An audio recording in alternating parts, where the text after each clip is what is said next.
Келесі сабаққа қош келдіңіздер. Біз келесі сабақта тендер на продажуды қарайтын боламыз.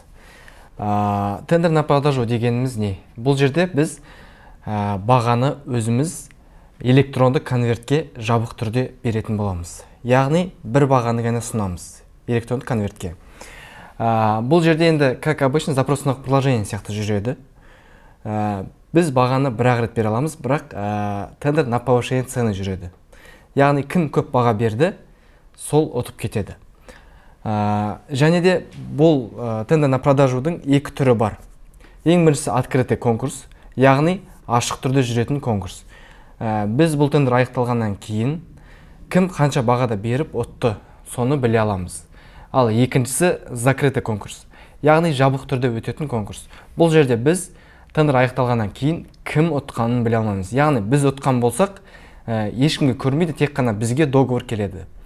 Ал басқа біреу ұтса, біз кім ұтты, қандай бағамен ұтты, оны көре алмайтын боламыз. Не себепті деп ойласаңыздар? Себебі мемлекетке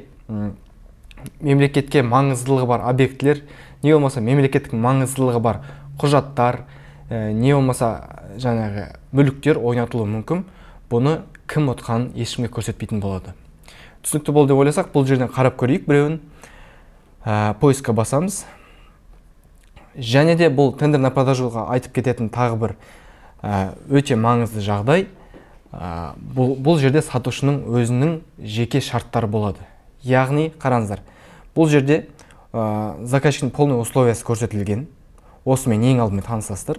Және де біз физлицо ретінде қатысқандықтан физлицоға арнайы қажетті документтер сұралынады. Осы документтердің барлығын толықтыруымыз керек болады. Сондықтан бұл тендерге қатыспас бұрын барлық шарттармен және барлық условиялармен және де қандай документтер сұралынады, барлығын алдын ала зерттеп алуымыз керек. Бұл жерде қарайтын болсақ, конкурс түрінде өтеді. Баға 8 миллион 300 мың берілген. Бұған қатысу үшін бізге 1 миллион 250 мың теңге гарантийімізді төлеуіміз керек. 14 күн аяқталынады. Және жалғыз өзіміз қатысқан жағдайда бізге договор беріледі. Кейбір тендерларда болады, бұл осы жерде көрсетілетін болады. Егер де жалғыз өзіңіз қатыссаңыздар, бұл тендер несостоялсыз болып шығатын кездер болады. Ары қарай кеттік. Және условияларын барлығымен танысып алғаннан кейін қатысатын болсақ, гарантийный взносты осы жерге төлейміз.